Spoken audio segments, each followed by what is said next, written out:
do this. I just have to. My Bluetooth headphones are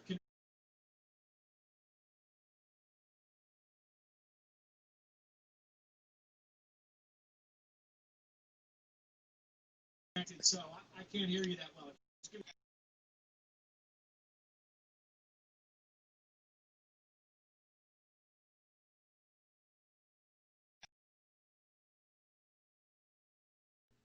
There we go. How you doing? How you doing? Doing good. Can you hear me? I can hear you great. Can you hear me okay? Yeah, perfect. Nice. Now I can tell you're back at home now. Yeah. Just gone for a couple of days, back home now.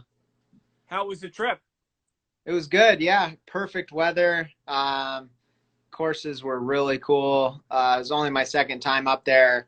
Got to see the Sheep Ranch and Pacific Dunes for the first time. So that was awesome. Oh yeah, it's quite a property, huh? Yeah, it's amazing. How was the Sheep Ranch? It was cool. Yeah, I was really looking forward to kind of seeing how they pulled off the no bunkers thing, and I think there were definitely some holes that were really unique and awesome. And then it'll be interesting to see what happens over, how it evolves. Yeah, in my head, I haven't really been sure if it's a lot of marketing and not a lot of substance. You know, the whole story behind it's so good that you're not sure if it's if it's a marketing ploy or if the golf is actually that good. But it sounds like it's got some potential.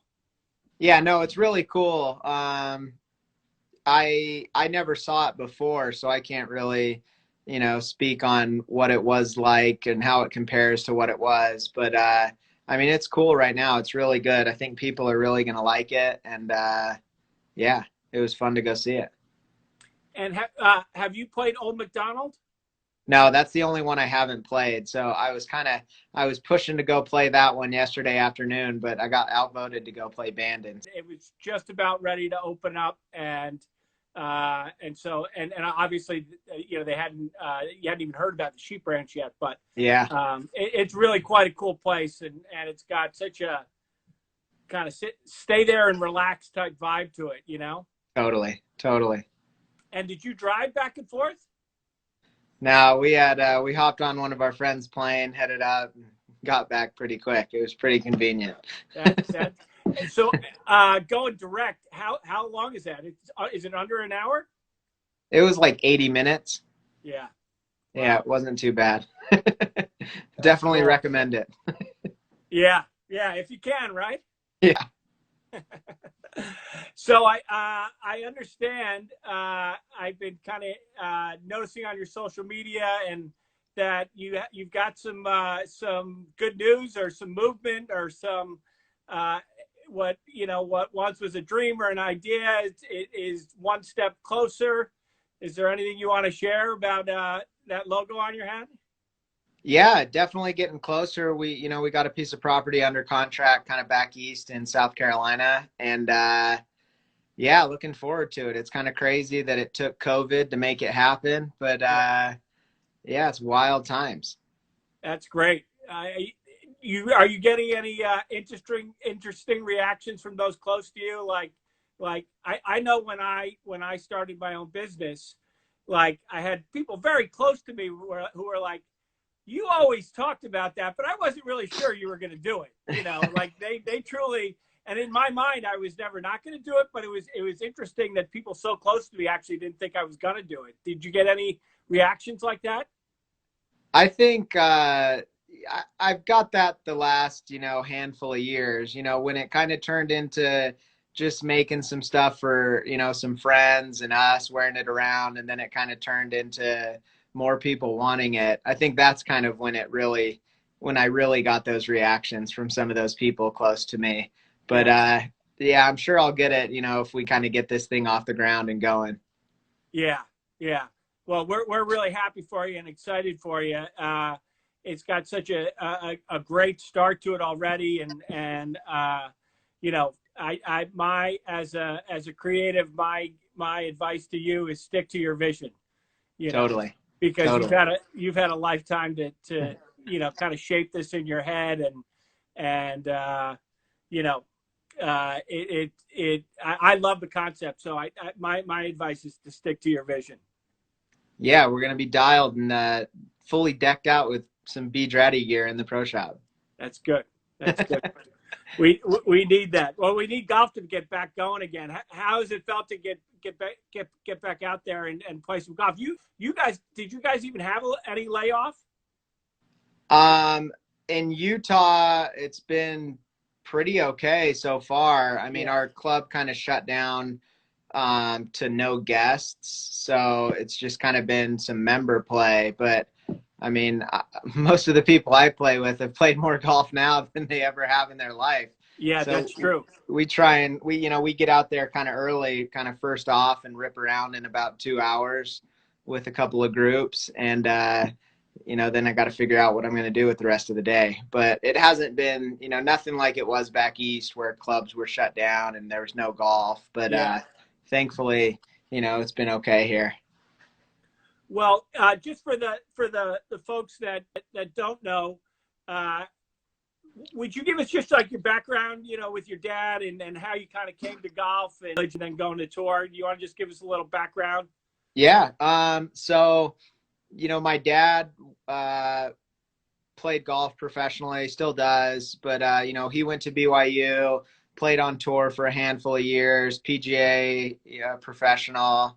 So, I mean, I grew up around golf my entire life, always went to the tournaments with him and, caddied for him. It was more me just sitting in the cart watching him, win golf tournaments. But, so I've been around the game forever, and I always liked it, but I really, really started to love it kind of in high school.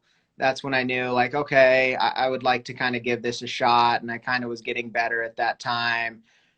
Decided to do that and went to BYU, played, 4 years there. And my senior year of college, I went to Q school, made it to finals as an amateur. Didn't play great, took like 70th, but I had conditional status. So I didn't really know what I was going to do, if I was going to turn pro or play amateur another year, because it was a Walker Cup year and I kind of wanted to play in a Walker Cup. Like January, February rolled around and I saw a bunch of the guys that I played or beat at Q school playing on the PGA Tour Latin America. And I told my dad, like, hey, I think I would have like status down there from where I finished at Q school. And he said, well, you got to finish school. And it was still I was finishing up my senior year, or my 5th year actually. And so I went down, ended up turning pro while I was still, finishing that last year of college, and played okay, was playing pretty good. And then that year that season's weird on the PGA Tour Latin America because it's broke up by the summer, which is winter down there. Yeah. So I played like 7 or 8 events, and then it was that break period. So I went up and was going to go play Canada because I had status up there, same way I had status down there, and played 1 PGA Tour Latin America, or 1 PGA Tour Canada event, qualified for the U.S. Open that year at Pinehurst. Played Pinehurst US Open. Then the next week I got into a web event in Nova Scotia because there was like a hurricane coming in and all these people were withdrawing, and played well there. And since I played good, I reshuffled in since I had status and ended up kind of finishing out the season on that tour and took 2nd place at the last Q school, or the last web finals event, and got my tour card. So it was a kind of a wild, quick ride out of, from turning pro to getting out on the tour. I played every tour they had, like in that calendar year. 4 countries too, right? Yeah, if I counted right? More than 4 countries because, I was playing like Guatemala, Mexico, Argentina, all over the place down in South America, and then Canada, obviously. So they didn't have PGA Tour China or whatever back then. You were in Nova Scotia, right? Not. You said Nova Scotia. Nova Scotia. Yeah. In my head, I was thinking Iceland, but yeah. So I played every tour they had to offer, got my tour card, and then, I had a really, a pretty successful rookie year on tour, finished like 60th on the FedEx Cup list, and had a handful of good years after that. And, now I'm back out there. So that's been really good, but it's been a fun ride, and very lucky that I get to play golf for a living. It's not too bad. Oh yeah, and your outlook, I have to tell you, is one of the most refreshing out there. I think it's what keeps you so resilient. I got to spend some time with your dad following you around. How much of what you believe in golf and regarding the swing, and even just like your outlook on golf, how much is your dad kind of behind that? Yeah, I mean, everything. He's been my only coach my entire life, and like I said, I got to spend a lot of time with him, following him around while he was playing when I was younger. Yeah. And no, he was a great teacher, was really good about kind of the mental side of things, about staying positive and everything like that. And yeah, for the most part, I'm usually a pretty positive person. There's definitely times where I get upset and can get down on myself, but for the most part, I try to stay, with a positive outlook. And yeah, he's kind of been my mentor and someone I look up to. So it's been awesome to have him. I've heard you a couple of times, more than a couple of times, talk about playing golf the right way. What is that? What does that mean for you? I had my brother on here a couple of weeks ago, and we were talking about learning golf the right way. So I'm interested to hear about what what playing golf the right way means to you. I mean, he taught me with pretty basic rules. He called them Zac's rules, and it was down the middle on the green. And that kind of was it growing up. If you did the right things, didn't make mistakes, and just, hit it in the fairway and hit it on the green, you would have a good chance to, to have a good round or have a good tournament. So that's kind of always something that stuck with me growing up. And even now, it sounds so simple, but it's so hard to do. If you can just hit it in the fairway and hit it on the green, you get a lot of looks, and you usually have pretty good weeks. Yeah, that's for sure. And just playing, when you're talking about playing golf the right way, is playing quickly part of that? I mean, I know it's one of your mantras, part of your outlook on playing golf the right way. I mean, quickly can mean like different things. We played an 8-ball up at the Sheep Ranch in like 3 hours and 10 minutes with, double caddies. So, I mean, I don't like just when you're like running through the round, just picking things up and going to the next hole just to play fast, just to play fast. But I mean, I think if you play at a proper pace, you stay in front of the group behind you, you're not making them wait too much. And if you are making them wait, it doesn't start right when the guy before you putts. You can do other things to get yourself definitely ready, right? I think that's kind of like the biggest thing in like just being ready to hit your shot, and I don't think it's ever, especially not in tournament. If you're not playing tournament golf, I think it's always fine to say, hey, I'll go ahead. If somebody's doing something, you don't have to wait. You don't have to wait for them to hit their shot. You just give them a little heads up. Hey, I'm going to hit, and you hit, and then they hit, and everything works a little better if you do that. Yeah, I hear you. I think it keeps everyone engaged. Totally. If you got to stop for 45 seconds because someone wants to take 3 looks at their putt, you lose interest, and in today's world where you've got your phone not far from you, that's when you start, checking to see who's texted you and stuff like that. Totally. Now, how did you've got, more than probably most tour pros, how did you get so interested in golf architecture? Again, just, my dad owned and operated and built a handful of golf courses. So again, it was just something that I had kind of been around my whole life, seeing your dad, routing a golf course or building one, you always want to kind of be like your dad. So it was just from a young age, sitting there watching him draw golf holes or whatever he was doing, I wanted to draw some golf holes. So I've always kind of been interested in it. And then honestly, that first year on tour, we got to play, you play so many good golf courses. And then on top of that, you get invited out to so many amazing places. that I just kept seeing these courses that were so unbelievable. And I was like, man, these are different. Reading about some of them, wanting to go play some of the other ones designed by certain people. And then I think where it really kind of clicked, which is crazy because, I had played some different, that CB McDonald, Seth Rayner look is with all those template holes and everything like that. I was like, okay, this is cool. I got to figure out more about this. So I kind of fell in love with it right after that and really got into it. And how about that finishing hole? Yeah, it's wild. It's definitely changed over the last couple of years since the flood and since they redid it, but it's great. I was really sad to hear that, they're not having an event out there anymore because it was always kind of a fun one to go and take the family, and a really nice spot. Yeah, it's a place stolen out of time. Totally. I remember the first time going there and checking into the hotel. I was like, what is this place? It was wild. Yeah, exactly. I've got a fun story regarding Old White. So when in my previous job at Polo, Tom Watson was obviously one of the guys that we sponsored. Every year he would do a partners outing, and he'd invite the guys that were sponsoring him to the days of golf with him, and you'd be there for 3 days. So you'd have a practice round and a bunch of dinners. And when we played the Old White, he would play with each group 6 holes. Okay. And then he'd end up with the first group last, and he'd play 18, and then he'd play 18 with all 3 groups. Okay. And so you can imagine, with one of the best iron players of all time. Yeah. And he would bet, anyone, any amount of money that he would knock it inside of him.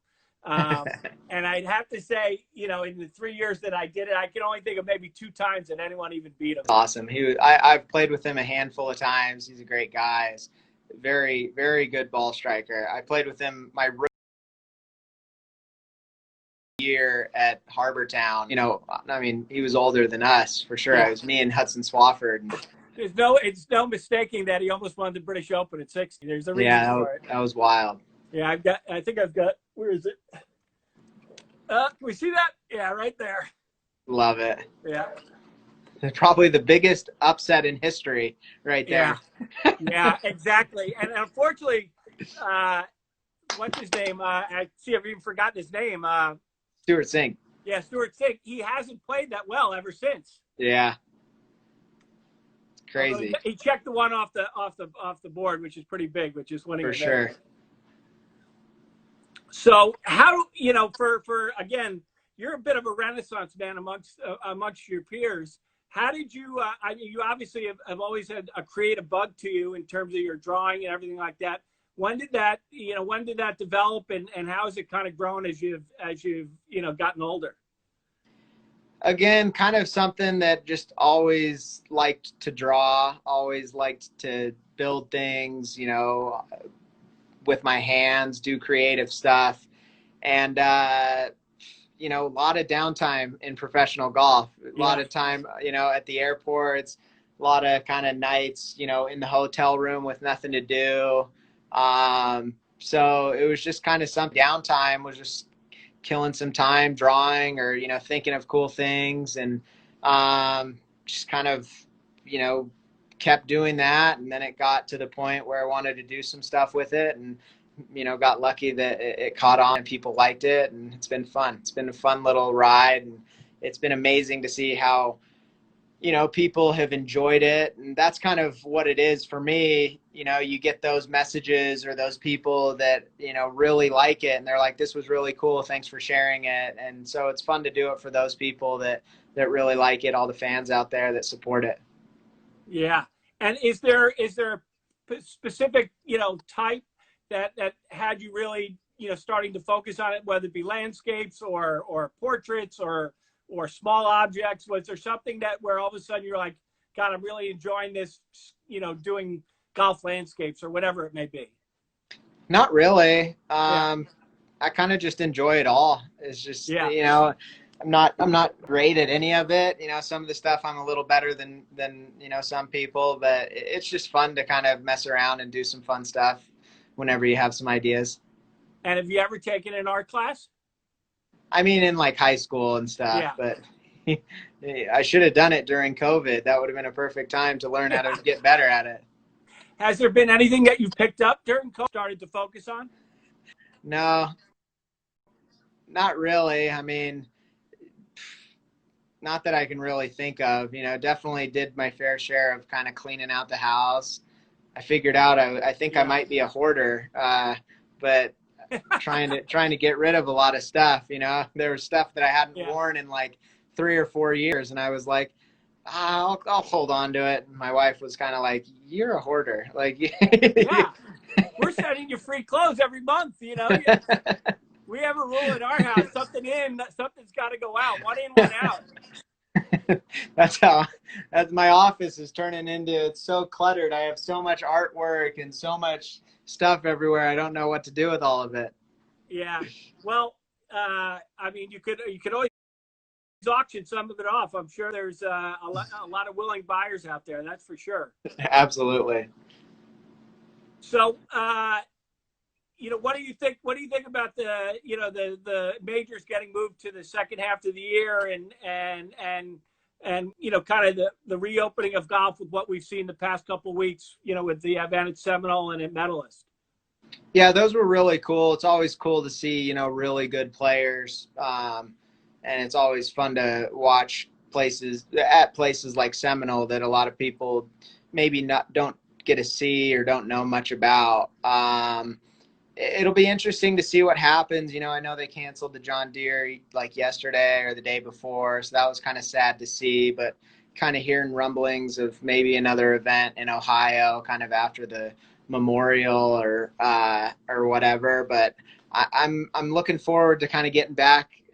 Colonials in 2 weeks, and I'm heading down there. So fingers crossed that everything goes smoothly and everybody's safe, and we get playing golf again, because it's definitely been I don't even know how long has it been, 2 or 3 months since any tournaments have been Yeah. going on. So I think it'll be enjoyable, and people will be really excited to kind of be back on the road playing golf, because not that I took it for granted, but man, we had a pretty good gig going there, traveling to a new Yeah. place every week, and a lot of cool cities you visit, and you meet a lot of cool people, play a lot of cool courses. So I'm excited.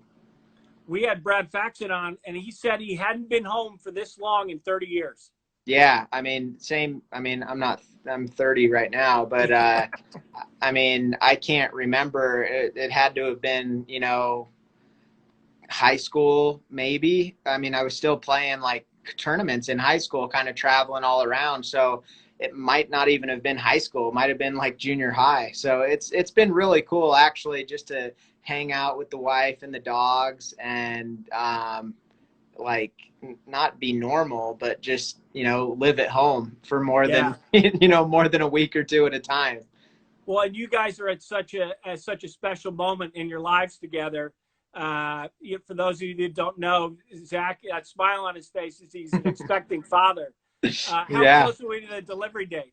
Kind of the second week in August, I think. So yeah, it's coming up, and we're pumped. I mean, I'm so excited, and it's gonna be fun. And I know she's about ready to have the baby. She's like, come sooner than this. But yeah, we're so excited. It's awesome. Well, why don't we say this? So my birthday is August 10th. Okay. So if your baby's born on August 10th, why don't we say? I mean, they'll probably get a lot of B.Draddy clothes to begin with, but August 10th, maybe we could talk about a lifetime wardrobe or something like that. Lifetime supply. I like that. Yeah. He'll love that. And you better hit Jack up too, because Jack's he's another August birthday. Yeah, me too. All right. What day? August 20th. Does that squeeze in as a Leo? Yeah. Yeah. Yeah. God, you wouldn't think the three of us could ever exist in the same universe together. With three Leos, my God. Yeah, it's pretty cool. So, it would be cool. I would definitely not forget his birthday if it was August 20th. So that would be great. Yeah. That's actually my godson's birthday, the Very 20th. cool. I Yeah. love it. Yeah. So you've got the Ringer. I understand you've set a date on the Ringer as well. Yeah, July 31st through August 2nd. So, I'll be there unless CB comes early. But yeah, we're looking forward to getting back down to Sweetens Cove, kind of, one of our, favorite places, first place that we had the Ringer. And, I know they've had some improvements as far as kind of building the shed out and, the new putting course and everything like that goes into kind of some of the partners that they brought on board. So everyone's pumped, and it's kind of a big one. So hopefully everything works out and everyone's allowed to travel and everything like that, because it's going to be fun. We saw him out there at the second Ringer. It was kind of right when they had just got the deal done, and we pulled up and we were like, holy cow, it's Peyton Manning. So it was pretty cool. Yeah, he had on a John pullover for the AT&T Pro-Am. Yeah, with the Sweetens logo on it, I should say. I love it. How did the Ringer come about, for those that don't know? Well, the first, how it started was just, we were trying to raise some money to get the kind of stuff we needed as far as like the website and the master plan and everything like that going for TBC and the golf course. And I was like, it would be fun to do some cool tournament. And Rob, who's, helped designing the golf course, and Tad and those guys that, they did Sweetens Cove. So he's like, this is perfect. Let's go do it down there. They'll kind of get to see what, what these guys' building styles like, everything like that. And it was amazing because it was literally, I think it was like 60 people, 52 or 3 of them I had never met in my entire life, just totally random. We opened it up for like a lottery type system where they kind of signed up, and we just randomly selected like 52 people, and I had 8 of my friends there, and it was pretty amazing to see like the crew that was selected, and it all worked out perfectly. They were awesome group of people. And, it's grown a little since then, and it's kind of turned into these people keep wanting to come back. So it's hard to tell them, no, because they were the first people, that got there and everything like that. So we were never really going to have, I never had planned on having more than one. It was really just to kind of raise some money for those initial things. And it was like so successful, and so many people, loved it and wanted to come back and do it again, that we were like, man, maybe we should, keep doing this. So the next one we raised, $20,000 or $30,000 for the AJGA ACE grant. And which is junior golf, kind of like a junior scholarship for people that might not be able to afford to go out and play golf. And we were like, man, that was cool. That junior golf's always been important to me. So the next one, we were like, man, we should do that again. So we did it for the youth on course, which like pays for juniors to go play basically $5 rounds. And it was unbelievable. Raised another big chunk for them, and so it's kind of turned into something like that, where we raise some money for a good cause that has to do with golf or whatever. And it's been fun to see how much people, rally around that and rally around TBC and everything. Cause it's really kind of crazy. I wanted to build this golf course, and, it takes a long time, and people don't realize, that, cause I made it very public at the beginning, which maybe some people wouldn't have done, but I wanted to kind of share that journey with people and show them what goes into it, and give them my ideas and get feedback and ideas from other people. And then it kind of took this turn and turned into this, brand slash, golf society type deal, where we have all these people that, we were up at Bandon yesterday and the day before, and we saw 10 or 15 people with TBC stuff on, which is pretty crazy. It's wild to think of it, and to see it kind of all come full circle, and, get the golf course going. Hopefully it's been it's been a fun ride, and it, really a lot of it is, due to the ringer and how that's helped out. Well, and a lot of it has to do with you too. I mean, people really pick up on your genuine vibe and what you believe in and everything like that. I think that really resonates with people. I mean, I think the ringer and yourself, the Sweet and Co. people were going to find it eventually, but I feel like the ringer has really kind of helped spread the word on it to the general population and added a lot of value to it. Yeah, I think the ringer guys like Andy Johnson and the No Laying Up crew, all those types of people that I think really helped kind of make that place become what it is, and it's really successful, and it's cool to see where it's at right now. So we're pumped to get back out there. Hopefully it doesn't rain on us. Yeah. Well, we've got gear to help you out if you do. Absolutely. As we saw last weekend with Tom Brady and Peyton Manning, once they got word of the rain, we got a couple of ZR shots on two highly publicized athletes. I mean, it was amazing how they got the camera right near the steering wheel when Tom Brady was driving. You could see the ZR rain glove. Someone must have paid him a little extra for that. Well, Jack, he's crafty. I'm sure he had someone on the inside working the magic. I love it. So, I always feel like you learn a lot about people when you hang out with with someone else's parents. I met you through our relationship, but really getting to hang out with your parents last year at Pebble Beach was such an absolute joy. And you've talked a little bit about your dad. What about your mom? She just seemed like a very, very special person. Yeah, my mom's the best. She's always, always someone that's been there for me. Took me to a lot of golf tournaments, took me to a lot of junior golf tournaments around the world, and kind of, probably didn't get to have as much of a social life as some people because she was always babysitting me. But she's been awesome. She's so excited, that we're having a baby, to have another grandkid in the family. So she's the best. She's awesome, and I love her so much. So it's great to have her, around and so close. And I'm sure she's ready to babysit as soon as little CB gets out here. How far is she from you guys? Like 30 minutes. Oh yeah. Yeah. You're gonna see a new life. You're going to see a new life in your parents that you've never seen. Yeah, I'm excited. It's one of the most unbelievable transformations. I to this day say that relationship between the grandchild and the grandparent, it's the most difficult to understand why it's so close, but it's one that's completely intimate from day one. It's incredible. Yeah, they get to be a parent without doing a lot of the parenting. So it's pretty good. Yeah, and the kid gets whatever they want, which is exactly what they're looking for. I've seen my mom with my sister's kids, so I'm sure Charlie's in for.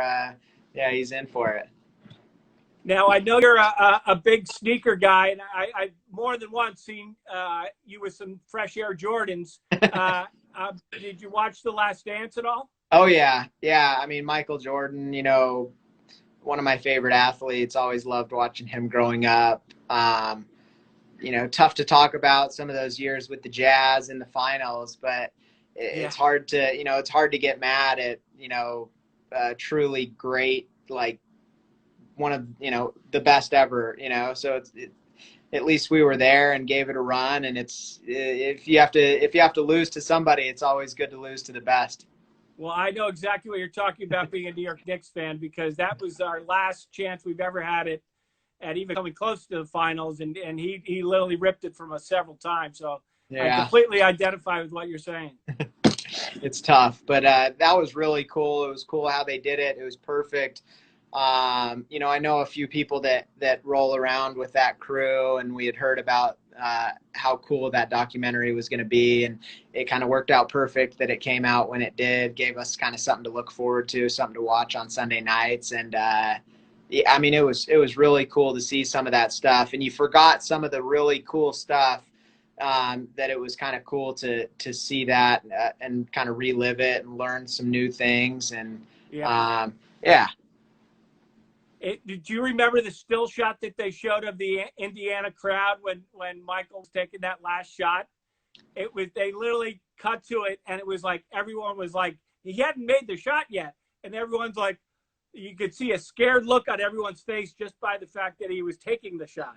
The Utah one was the same. You know, That's what I mean. The Utah one. Yeah, you have the one kid in the background holding up the 6, and everyone else is like, well, that's it. That's over. Yeah. It's pretty amazing. Just, you know, I've been golfing a lot with Danny Ainge the last, you know, month and a half, and, you know, talking to him about how great Jordan was and kind of hearing some of those stories firsthand. It's, you know, it's no surprise he made the shots, and it's no surprise that he won all those. You know, he obviously had great teammates, but he, you know, there's something different about him. He just, you know, winners win, and he's kind of the ultimate winner. So it's pretty cool. I mean, just to even say that you saw some of those things, like I was at those finals games. When I was just, you know, 8 or 9 years old. So it's cool to say you were there. It's sad you didn't win, but it's cool to say that you saw him do it. Yeah, it's kind of like, you know, like our grandparents or maybe your great parent, you know, talking about seeing Babe Ruth play or something like that. Yeah, it has that kind of feeling where we've been lucky. We got Jordan and Tiger, and you know, we got a lot of pretty good ones in the last couple of years. So it's pretty nice. Yeah. And were you a big fan of Tiger's growing up? Oh yeah, I mean, he's my favorite athlete ever. And it's been really cool to be able to play with him a few times, just see it firsthand, and then, you know, to kind of see it come back and him win the Masters last year. And it's been kind of, this has worked out perfect because he was obviously, his back was kind of flaring up a little bit, so maybe he'll give it another run the next year or so once we get back going. So it'll be fun to see. Yeah, well, I followed him a little bit at the President's Cup. There was no lack of confidence in his game at the President's Cup. He was sharp. Yeah, he's so good. It's like, I mean, he's just like better than everybody. You know what I mean? It's just, it is what it is. He's just, when he has it, he's on kind of a different level than other people. So, I mean, he's awesome. I really, really like him. And the time that I played with him, I was not expecting anything. He didn't have a very good day. I was a rookie on tour, and he was literally as nice as somebody could be. And I didn't think I could like him more than I did. And I liked him 100 times more after I got to play with him. Cool. So it was always cool. And I like telling people how nice he was to me. Yeah. It's, you hear that a lot from people that have played, you know, in your role, played with him, that, you know, he has to shut down at certain points because he just never would be able to do anything. But, you know, the people that play with him regularly on tour say that, you know, he's a great guy to play with. Yeah, he is. He's just you know, he loves golf. He loves competing. And he's like kind of one of those guys that just wants to be one of the guys, you know? He doesn't fake anything. He's not trying to be, you know, the nice guy or the cool guy. He just is what he is. And it's sometimes sad that those guys, you know, are so big because it's hard to do things. You know, it's hard to play every week, or it's hard to play more than 15 or 16 times a year because they're such a big deal, and it just takes so much out of you. I mean, we played together at Muirfield, and we were like first off on a Saturday morning, and there were thousands of people out there to watch him. And it's just like, man, every week, every day, you have to, you know, try and perform for these people, and it gets hard. And I remember him even kind of saying, like, you know, it's tough having this many people. You know, if you have a bad week, people start, you know, heckling you or whatever. And that was kind of, he hadn't really like gone all the way off the cliff that he went into that real big struggle, you know, period, but it was kind of right around that time, and you could just kind of see it in him that he was just like so drained from everything. That it's so cool to see like him all the way back and playing good golf again, because I mean, he's so important to golf, and you know, all of us professional golfers kind of owe him a big tax, because we wouldn't be making the money we make and being able to play for what we play for without him. No, he's been so great for the game, and I've been working in the golf business pretty much his whole professional career, and you could see the golf business swell, go up and down with him being in and out of the game, and I mean, Americans love a comeback, and him winning last year was really just so incredible. Was there something in his game that you noticed by playing with him that you hadn't really seen or thought about, being a fan?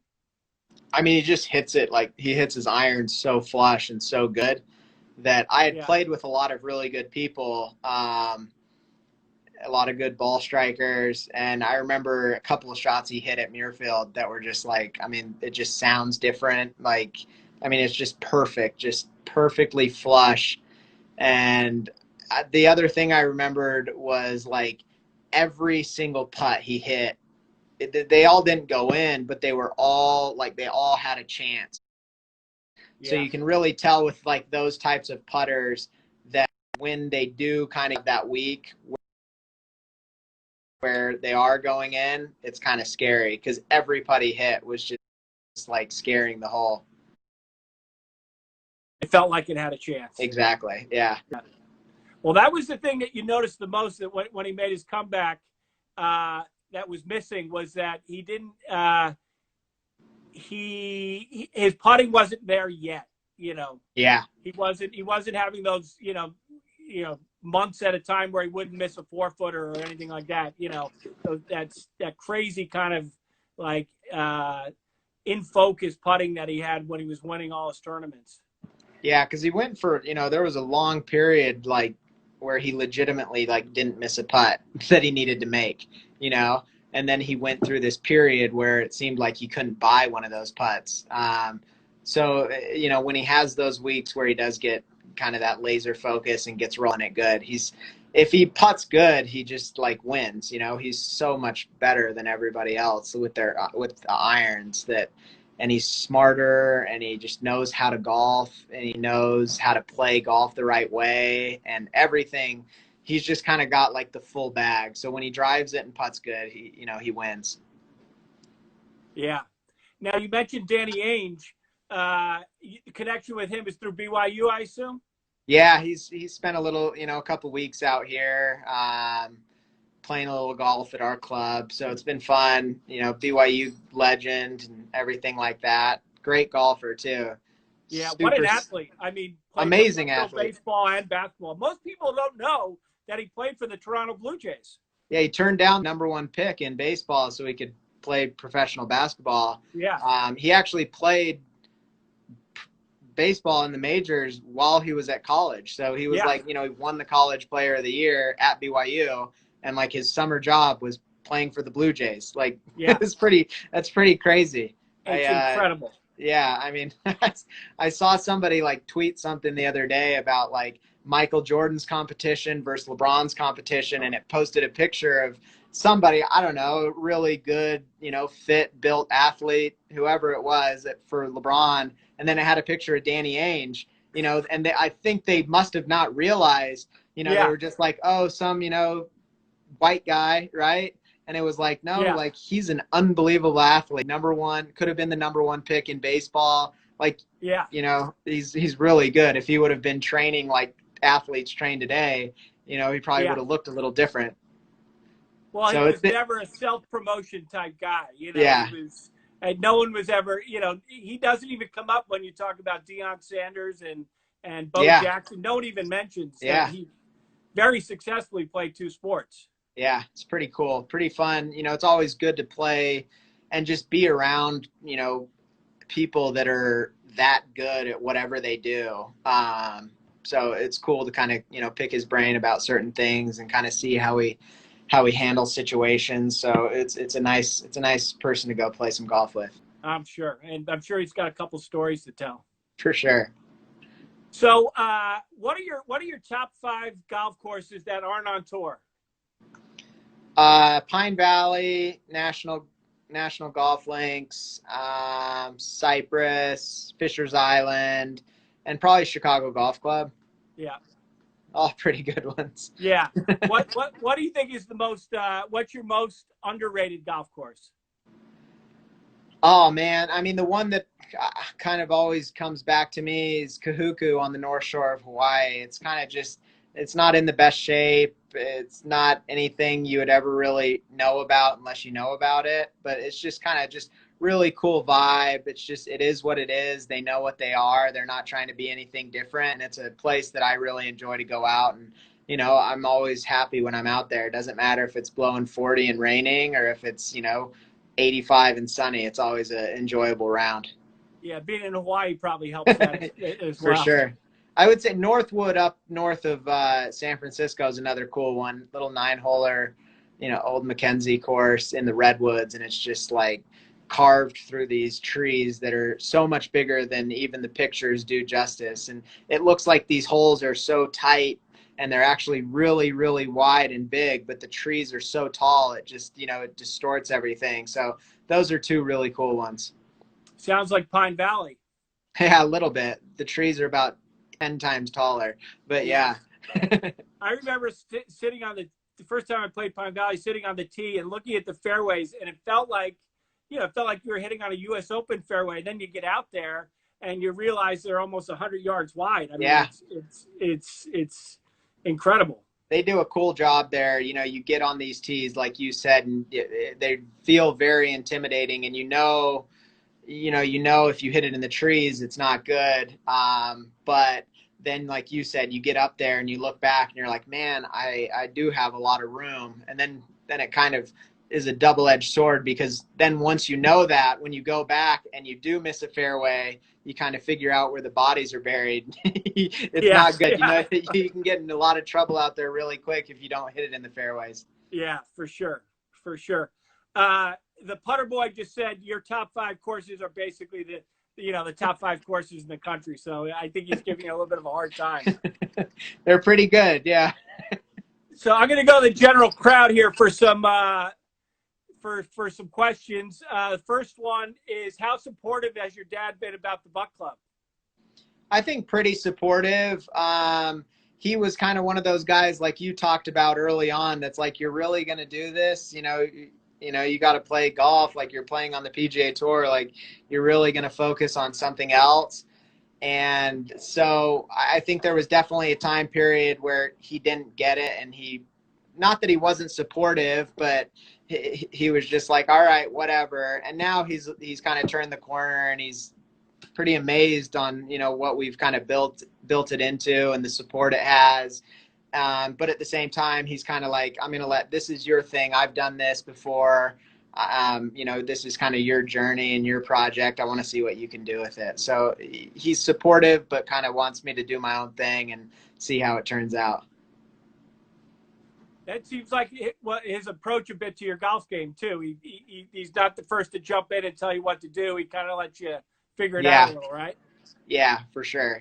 That's kind of how he is. So he's a really good person to lean on. He knows a lot about the industry and the golf game. So he's always a phone call away, and he's usually out there watching anyways. He comes to about half the events. So he's pumped to get back out.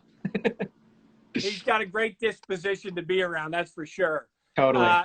One of the questions is, people want to know the exact location for the Buck Club, maybe, or at least a more generalized. You said South Carolina. Is it, along the coast? Is it inland? Yeah, it's inland, not along the coast. But more info will come pretty soon. We're hoping to close on it in the next couple of weeks, or next month or so. So we're excited. Yeah, I can't wait to see the progress on it. I know you're going to probably chronicle it, so it'll be great. For sure. When and why did you come up with the idea to start a clothing business? I assume that's for you and Seth. I guess. I mean, honestly, we can both answer it. Answer it. You answer it, then I'll answer it.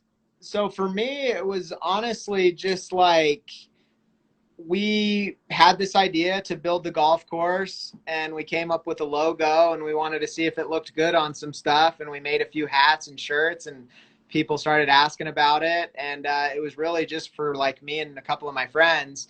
And then people were like, oh, that was cool. I would love to get one. Can I buy one? And we were like, sure. So we made a couple and sold them, and then more people wanted it. And it really just kind of took off from there. And then, you know, when the ringer started happening, we started selling some merch, and it's pretty wild to see what it's turned into. And, you know, big thanks to everybody that supports it. It's awesome.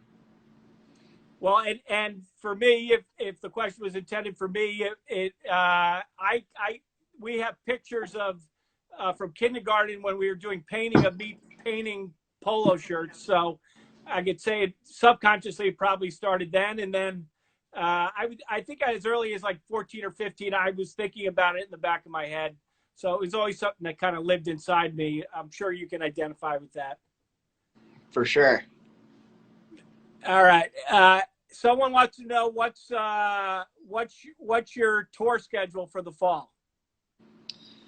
For the fall, I mean, probably just playing, you know, a bunch of them. I don't really know. I haven't looked at the fall schedule, but I know they canceled like the Greenbrier, so I think it starts at Silverado for the you know, the one out in California. So that's the only one I really know about. But I'll play in a bunch. I like to play a lot, so it'll be fun. And this is a personal question. What's kind of has you puzzled about becoming a dad? Is there anything that you're excited about? Can't wait to experience, or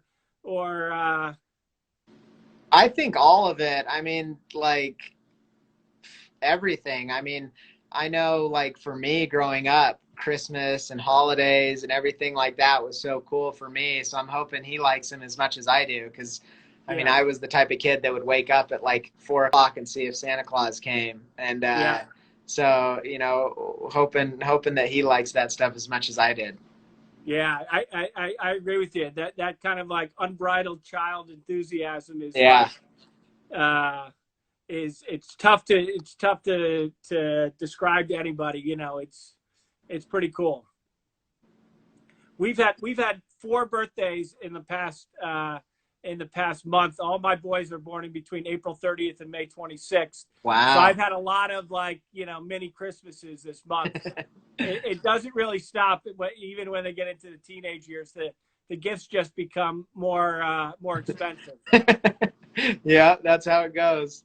And I know, and you have become actually part of the problem with all your Buck Club merchandise. I know I've reached out to you once before, you know, for a head cover, but I've actually gone on and bought stuff online from you and Seamus because that's what they saw you marketing it and instantly wanted to have it.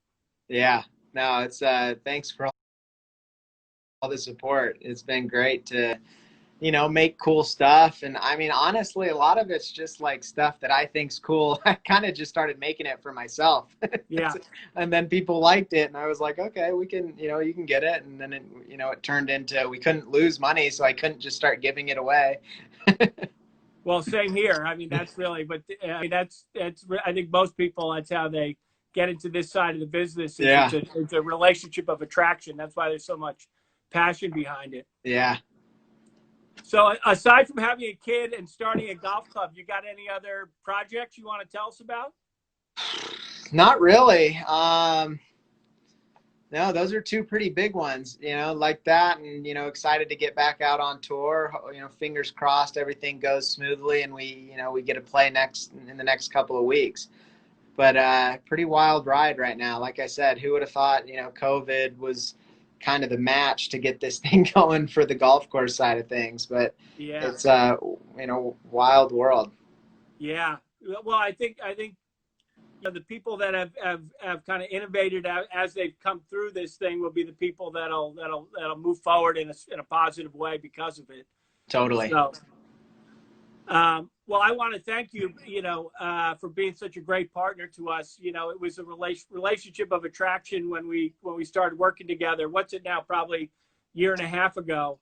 And the more I get to know you, the more I like you. And I love you as a golfer too. You showed me a lot in the times that I've watched you about having perseverance, and I definitely learned a lot. It was really incredible to watch. Well, thank you guys. It's been great. Everyone loves the stuff, and that's how it really started. We were ordering the stuff and selling it, and I was wearing it, and I was like, man, I need to do something with these guys. I like these shirts a lot. You got anything on your wish list that I could develop for you? I think we need we've been talking about like a hoodie and Got some it. sweats. You know, some sweat. I wear sweats Got it. every day, especially during this whole COVID thing. So I think that would be a nice little travel suit through the airports. Both are already in work. So those requests are already Done. well on their way. Perfect. Then we're dialed. Yeah. When we played last time, I afterwards over Christmas time when I had a little bit of time to myself, I was doing some sketching, and I have a sketch I want to show you if I can find it. If not, I can't find it immediately, and it'll be annoying for everybody to take a look at. But I'm going to send you it's going to be framed and sent to you. It's a picture from our. It's a illustration from our round at Sleepy Hollow. So very cool. I'll post it afterwards, and I've got plenty of time to frame it here myself. So it'll be before I go back to work. It'll be on its way to you, so you can hang it in your child's bedroom or something. Awesome. Thank you so much. You got it. Well, Zac, thanks for spending so much time with us. Yeah. I always love spending time with you. And, even though you won't have CB at this Father's Day, we'll be thinking about you. And I'm sure you'll be thinking about becoming a father too. Totally. Absolutely. Thank you, guys. All right, bud. Great to see you. See ya.